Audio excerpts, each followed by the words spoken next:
Legal voice viewers அனைவருக்கும் வணக்கம். நியோமேக்ஸ் வழக்கின் அப்டேட்டுகளை நம்ம சேனலில் தொடர்ந்து பார்த்துட்ருக்கோம். அந்த வகையில் இன்று மாண்புமிகு நீதியரசர் பரத சக்கரவர்த்தி அவர்கள் முன்பு நியோமேக்ஸ் வழக்கின் ஜாமீன் ரத்து வழக்குகள் கேன்சலேஷன் ஆஃப் பெயில் கேசஸ் விசாரணைக்கு வந்தது. அது மாண்புமிகு பரத சக்கரவர்த்தி அவர்கள் முன்பு இன்று விசாரணை நடைபெற்ற வழக்கில் காவல்துறை தரப்பில் ஒரு 3 சொத்துக்கள், அது அனெக்சர் 1 அப்படின்னு கொடுத்துருக்காங்க. அது சொத்து மதிப்பீடு செய்யப்பட்டுள்ளது, வேல்யூஷன் பண்ணிட்டாங்க. வேல்யூஷன்னா பேஸ் வேல்யூ, ஒரு குறைந்தபட்ச அதுக்கு அந்த சொத்தோட மதிப்பு கொடுத்துருவாங்க.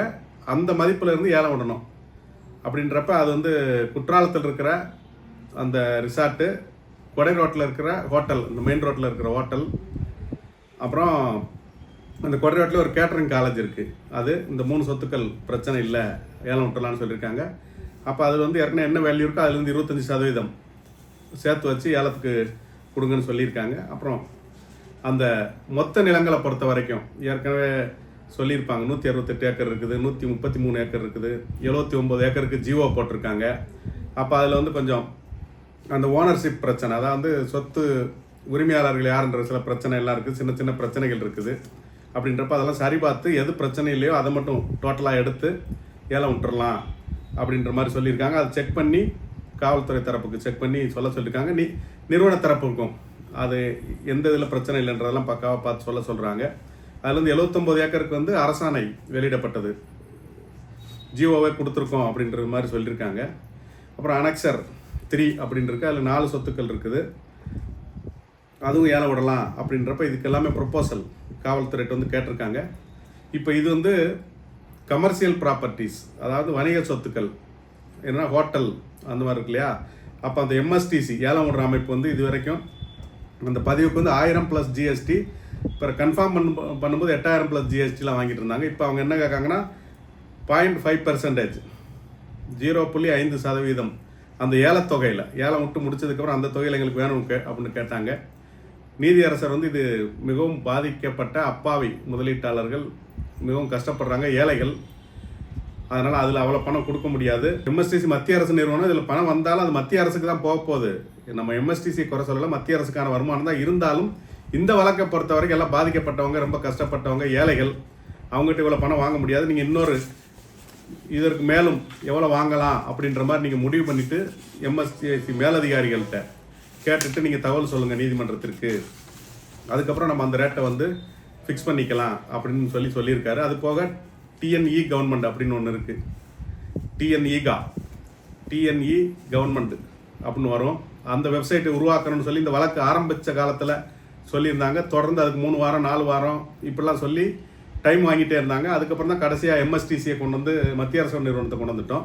இந்த டிஎன்இகாவில் ஒரு வெப்சைட், இணையதளம் உருவாக்கணும்னு ஏன் சொன்னாங்கன்னா, இனிமேல் வரும் அந்த தமிழ்நாடு முதலீட்டாளர்கள் பாதுகாப்பு நல சிறப்பு சட்டத்தில் பாதிக்கப்பட்டது டேன்பிட் கோர்ட், அந்த மோசடி நிறுவனங்கள் சம்மந்தப்பட்ட வழக்கில் டேன்பிட் ஆக்ட், பட்ஸ் ஆக்ட் உள்ளதில் அந்த வெப்சைட்டில் ஏலம் விடலாம், அந்த வெப்சைட் மூலமாக பணம் பிரித்து கொடுக்கலாம் அப்படின்ற மாதிரி உருவாக்க சொன்னால் அது சம்மந்தமாக என்னாச்சுன்னு கேட்டுட்டு அடுத்த விசாரணையில் அந்த டிஎன்இகா அதிகாரிகள் ஆன்லைனில் நீதிமன்றத்தில் ஆஜராகி அவங்க விளக்கத்தை சொல்லணும் அப்படின்னு நீதியரசர் சொல்லியிருக்காரு. ஏன்னா அவங்க ஸ்லீப்பிங் மோடுக்கு போயிட்டாங்கன்ற மாதிரி நீதியரசர் கொஞ்சம் காட்டமாகவே சொல்லியிருக்காரு.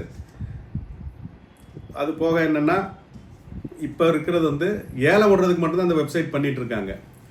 ஏலம் விட்டுறதுக்கு பணத்தை பிரித்து கொடுக்கறதுக்கு ஒரு வெப்சைட் உருவாக்கணும், எப்படி பணம் கொடுக்கறது அந்த மாதிரி. அது இன்னும் பண்ணலாம். அது இப்போ சைமல்டேனியஸாக போய் பண்ண ஆரம்பிச்சிடலாம். அப்புறம் பணம் வந்ததுக்கப்புறம் பிரித்து கொடுக்கறதுக்கு வெப்சைட் ரெடி பண்ணிகிட்டு இருக்கக்கூடாது அப்படின்ற மாதிரிலாம் சொல்லியிருக்காங்க.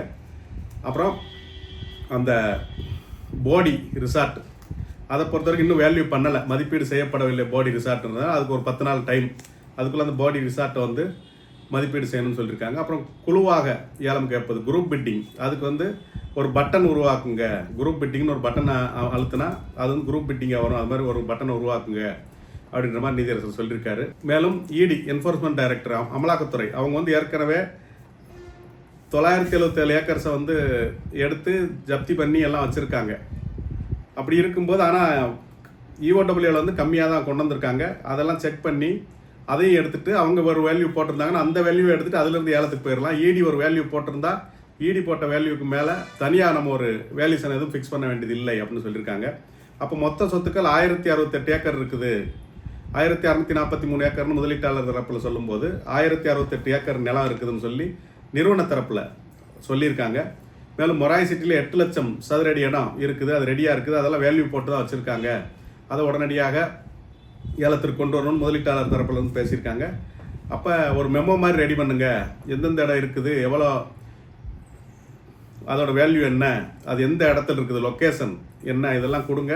நீதிமன்றம் அதை கவனத்தில் எடுத்துகிட்டு பொருளாதார குற்றப்பிரிவு அதிகாரிகள் மூலமாக எடுத்துக்கிடுவோம் அப்படின்னு சொல்லியிருக்காங்க. மேலும் இந்த வழக்கு வந்து 3 நாளைக்கு ஒரு முறை நம்ம தொடர்ந்து விசாரணைக்கு எடுப்போம், அதை வேகமாக முடிக்கிறதுக்கான நடவடிக்கைகள் எடுப்போம்னு சொல்லியிருக்காங்க. மற்றும் வேல்யூ செய்யப்படாத சொத்து இருக்குது, வேல்யூ செய்யப்படலைனால நிறுவனம் ஒரு வேல்யூ கொடுத்துருக்குது, அதை வச்சு போயிடலான்னு சொல்லும்போது நீதியரசர் என்ன சொல்கிறாங்கன்னா, ஒரு வேல்யூன்னு ஒன்று ஃபிக்ஸ் பண்ணணும், ஒவ்வொரு இதுக்கும் சந்தை மதிப்பீடுன்னு ஒன்று ஃபிக்ஸ் பண்ணி அதில் இருந்தால் ஏலம் விடணும். ஏன்னா ஒரு சில சொத்துக்கள் வந்து நிறுவனம் கம்மியாக கொடுத்துருக்குது, 40 கோடி அப்படின்னு ஒரு நிறுவனம் சொத்தை சொல்லுதுன்னா அது வந்து அதோட அதிகமாக இருக்கலாம். ஒரு சில சொத்துக்கள் நிறுவனம் வந்து 20 கோடின்னு சொல்கிறாங்க, அது வந்து 4 கோடி தான் இருக்குது வேல்யூ, சந்தை வேல்யூவர் போட்டது. அதனால் அந்த சார்ட்டர்ட் இன்ஜினியர்னு சொல்லுவாங்க, பேங்க் வேல்யூஸ், ஏற்கனவே இதற்கு முன்னாடி வேல்யூ பண்ணியிருக்காங்க இல்லையா, அது மாதிரி அந்தந்த மாவட்டத்தில் யார் பண்ணாங்களோ அவங்கள வச்சே பண்ணிக்கலாம். அந்த பேங்குக்கு வேல்யூஷன் கொடுக்குற இன்ஜினியர்ஸை வச்சு வேல்யூ பண்ணிக்கலாம்.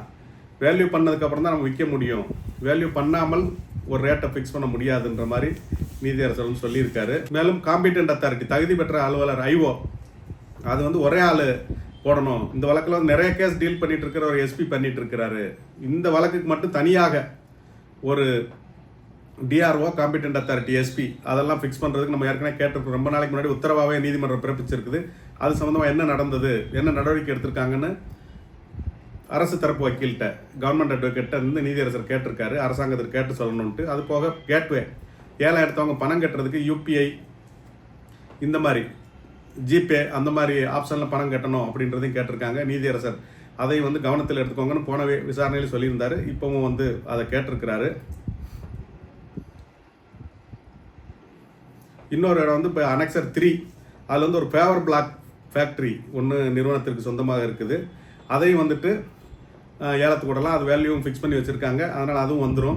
இது எல்லாமே வந்து இந்தியா முழுக்க 2 பத்திரிகைகள், இங்கிலீஷில் 2 பத்திரிகைகள், தமிழில் 2 பத்திரிகைகள், அதில் விளம்பரம் கொடுத்து டேட் ஃபிக்ஸ் பண்ணி விளம்பரம் கொடுத்து ஏலத்துக்கு கொண்டு போயிடலாம் அப்படின்னு சொல்லியிருக்காங்க. ஏற்கனவே சொத்துக்களை வந்து பெயிலில், ஜாமீனில், இந்த எதிரிகள் அக்யூஸ்ட் பர்சன்ஸ் ஜாமீனில் வந்ததுக்கப்புறம் நிறைய சொத்துக்களை விற்றுட்டாங்க. அது சம்மந்தமாக 6 மாதத்துக்கு முன்னாடி நாங்கள் ஒரு மெமோ நீதிமன்றத்தில் தாக்கல் செஞ்சுருக்கிறோம், இன்னும் அதன் மீது நடவடிக்கை எடுக்கப்படவில்லை அப்படின்னு சொல்லி கணேஷ் ஆதித் அவர் வந்து நீதிமன்றத்தில் சொல்லியிருக்காரு. அப்போ அது மாதிரி இருந்தால் நான் ஏற்கனவே இன்ஜங்ஷன், எந்த சொத்துக்களையும் விற்கக்கூடாது அப்படின்னு சொல்லி ஒரு தடை உத்தரவு இந்த நீதிமன்றம் ஏற்கனவே பிறப்பிச்சிருக்குது. அது எல்லா சப் ரிஜிஸ்ட்ரார் ஆஃபீஸுக்கும் போயிருக்குது. அதையும் மீறி விற்றிருந்தாலும் நீங்கள் அந்த லிஸ்ட்டை கொடுங்க, அதை விற்கக்கூடாது, இனிமேல் விற்க முடியாதுன்னு ஒரு இன்ஜங்ஷன் கொடுத்துட்றேன், அதை நீதிமன்றத்திற்கு ஒரு மெமோ மாதிரி தாக்கல் பண்ணுங்க அப்படின்னு சொல்லியிருக்காரு. அதையும் மீறி சொத்துக்களை விற்றால் அவங்க ஜெயிலுக்கு போவாங்கன்றது எல்லாருக்கும் தெரியும். வாங்கினவனும் ஜெயிலுக்கு போவாங்க, விற்றவங்களும் ஜெயிலுக்கு போவாங்க. நிறுவனம் சம்பந்தமான சொத்துக்களை விற்றா, ஜாமீனில் வந்ததுக்கப்புறம் விற்றாங்கன்னா அப்படின்றத சொல்லியிருக்காங்க. இருக்கிற சொத்துக்களை ஏற்கனவே வேல்யூ பண்ணதுலேருந்து 25% சேர்த்து வச்சு பேஸ் வேல்யூ, அதாவது குறைந்தபட்ச ஏலத்தொகை, அதை வச்சு அதுக்கு மேலே ஏலம் கேளுங்க அப்படின்ற மாதிரி ஏலத்துக்கு கொடுங்கன்ற மாதிரி நீதியரசர் சொல்லியிருக்காரு. மேலும் இந்த சொத்துக்களை பொறுத்த வரைக்கும் வாங்குறவர் நேரடியாக போய் ஆய்வு பண்ணி இடத்த பார்த்துட்டு சொத்துக்களோட டாக்குமெண்ட்ஸையும் அவங்க பார்த்துட்டு வாங்கணும். நீதிமன்றம் விடுதுன்னா, அது நீதிமன்றம் ஏலம் விடுதுன்னா அது பிரச்சனை இல்லாத சொத்து அப்படின்னு ஓரளவுக்கு நீங்கள் நம்பினாலும் இருந்தாலும் அதிக விலை மதிப்புள்ள சொத்துக்கள், அதனால் அதில் வில்லங்க இருக்குதா இல்லையான்னு நீங்கள் வாங்குறவங்களும் கண்டிப்பாக நீங்கள் இடத்த போய் பார்த்து செக் பண்ணணும். சொத்துக்களோட டாக்குமெண்ட்டையும் அப்லோட் பண்ண சொல்லியிருக்காங்க. இந்த ஹோட்டல், இந்த ப்ராப்பர்ட்டிஸ்க்கெலாம் சொத்தோட டாக்குமெண்ட்ஸையும் அப்லோட் பண்ண சொல்லி நீதியரசர் வந்து நிறுவன தரப்பு வழக்கறிஞர்கிட்ட சொல்லியிருக்காங்க. அவங்களும் அப்லோட் பண்ணுறேன்றாங்க. அதை நீங்கள் பார்த்துட்டு வாங்கணும். ஏன்னா நாளைக்கு பின்னாடி இவ்வளோ பணம் கொடுத்து வாங்குறீங்க, சொத்தில் எந்த பிரச்சனையும் வந்துடக்கூடாதுன்றதுக்கு அதை பார்த்துட்டு வாங்குங்க. நீங்களும் ஆவணங்கள் எல்லாம் செக் பண்ணிக்கோங்க, டைட்டில் டீட்ஸ் அப்படின்ற மாதிரி நீதியரசர் வந்து சொல்லியிருக்கிறாரு. மேலும் போன வாய்தாக்கு வரும்போது இந்த முதலீட்டாளர்கள் பார்ட்டி இன் பெர்சன் நேரடியாக மனுதாரரை ஆஜராகிறதுல அவங்க வெளியே போய் வழக்கறிஞர்களுக்கும் அவங்களுக்கும் கொஞ்சம் பிரச்சனை இருந்தது. அது எனது கவனத்திற்கு வந்தது. நீதிமன்றத்திற்கு என்ன மரியாதை கொடுக்கீங்களோ அதே மரியாதையை வந்து நீங்கள் வெளியே வழக்கறிஞர்களுக்கு கொடுக்கணும், வெளியே போய் சண்டை போட்டுட்டு இருக்கக்கூடாது, அது நல்லா இருக்காது அப்படின்னு சொல்லி நீதியரசர் வந்து, நான் அவங்க வந்து உங்களை லிபரலாக விட்றேன், நார்மலாக உங்களை உள்ளே பேச விட்றேன், எல்லாம் பண்ணுறேன், அதை வச்சுட்டு நீங்கள் வெளியே போய் சண்டை போடக்கூடாது அப்படின்ற மாதிரியும் நீதியரசர் அறிவுறுத்தி இருக்கிறாரு. மேலும் இந்த பணம் வரப்போது ஏலம் நடந்துட்டு இருக்குது. ஏலம் முடிஞ்சு இந்த பணத்தை கொடுக்க போகிறாங்க. அந்த செட்டில்மெண்ட் வந்து Tanpid act and BUDS act, Tamil Nadu protection of interest of depositors establishment act, அதாவது தமிழ்நாடு முதலீட்டாளர்கள் பாதுகாப்பு நல சிறப்பு சட்டம் 1997 மற்றும் BUDS act banning of unregulated deposits scheme 2019. இந்த சட்டத்தின் கீழ், இந்த 2 சட்டத்தின் கீழே வந்து நீங்கள் பணம் கொடுத்து செட்டில் பண்ண போகிறீங்களா, இல்லாட்டி பணம் 5A அப்படின்ற காம்பவுண்டிங் செக்ஷனுக்கு கீழே செட்டில் பண்ண போகிறீங்களான்றது நீதிமன்றம் விளக்கணும் அப்படின்னு வந்து அந்த பார்ட்டி இன் பர்சன் அப்பியர் ஆனவங்க நீதிமன்றத்தில் கேள்வி எழுப்பியிருக்காங்க. சிவதர்சினி அவங்க வந்து கேள்வி எழுப்பியிருக்காங்க. அதற்கு நீதிமன்றம் நீதியரசர் அவர்கள் மிக தெளிவாக வந்து சொல்லியிருக்காரு. 5Aன்றது சமரசம் செய்யும் ஒரு முறை. அதில் 12,000 பேர் பணம் போட்டிருக்கீங்க. ஒரு எடுத்துக்காட்டு, 12,000 பேர் பணம் போட்டிருக்கீங்கன்னா 7,000 பேர் வந்து எனக்கு போதும், இவங்க கொடுத்த பணம் போதும், நான் வாங்கிட்டு போயிடுறேன் அப்படின்னு சொல்லி வாங்கிட்டு போயிட்டால் அது வந்து 5A ஆயிரும். ஓகே. ஆனால் அந்த 5,000 பேர் எனக்கு வந்து பணம் மட்டும் பத்தாது, எனக்கு முழு பணமும் வேணும், அவங்க கொடுத்த பணம் பத்தாது, நான் காம்பவுண்டுக்கு ரெடி இல்லை அப்படின்னு சொன்னால் மீண்டும் இந்த வழக்கு வந்து ட்ரையல் கோர்ட்டுக்கு போய் விசாரணை நடைபெறும் அப்படின்னு சொல்லியிருக்காரு. ஸோ அந்த டேன்பிட் ஆக்ட் அண்ட் பட்ஸ் ஆக்ட் படி தான் நடக்கும். 5Aன்றது சமரசம் செய்யும் முறை. சமரச முறைப்படி போகாது. சமரசம் வாங்கிட்டு வெளியேறவங்க சமரசம் வாங்கிட்டு வெளியேறிடலாம். சமரசம் செய்ய முடியாதுன்றவங்க கடைசி வரைக்கும் வழக்கு நடத்தலாம் அப்படின்ற மாதிரி நீதியரசர் வந்து அந்த இடத்துல தெளிவுபடுத்தியிருக்காரு. இதுதான் வந்து இன்றைக்கு நீதிமன்றத்தில் நடந்த வழக்கு விசாரணை. அது போக என்னென்னா, போன வாய்தாவில் சில விஷயங்கள் நம்ம சொல்லாமல் விட்டுட்டோம். அதில் என்னென்னா, அந்த பணம் கட்டணும் கட்டலான்னு ஒரு பிரச்சனைகள்லாம் வரும்போது அப்படியே போனோன்னா நாங்கள் எங்களுக்கு அதிகபட்சம் 7 வருஷம் தண்டனை தானே, நான் 7 வருஷம் தண்டனை அனுபவிச்சுட்டு போயிடுவேன் அப்படின்னு நிறுவன தரப்பு வழக்கறிஞர் பேசியிருக்கிறார் கடந்த விசாரணையில். அதை நம்ம போன வீடியோவில் சொல்ல மறந்துட்டோம். அப்போ நீதியரசர் வந்து 7 வருஷன்றது கிடையாது, இது வந்து கன்சிக்யூட்டிவ்னு இருக்கும். கன்சிக்யூட்டிவ்னா தனித்தனியாக, கன்கரண்ட் அப்படின்னு ஒன்று இருக்குது. கன்கரண்ட்னா ஏக காலத்தில். அப்போ வந்து பட்ஸ் ஆக்டில் வந்து 21, 22, 23, 24 போட்டிருக்காங்க. டேன்பிட்டில் செக்ஷன் 5 போட்டிருக்காங்க.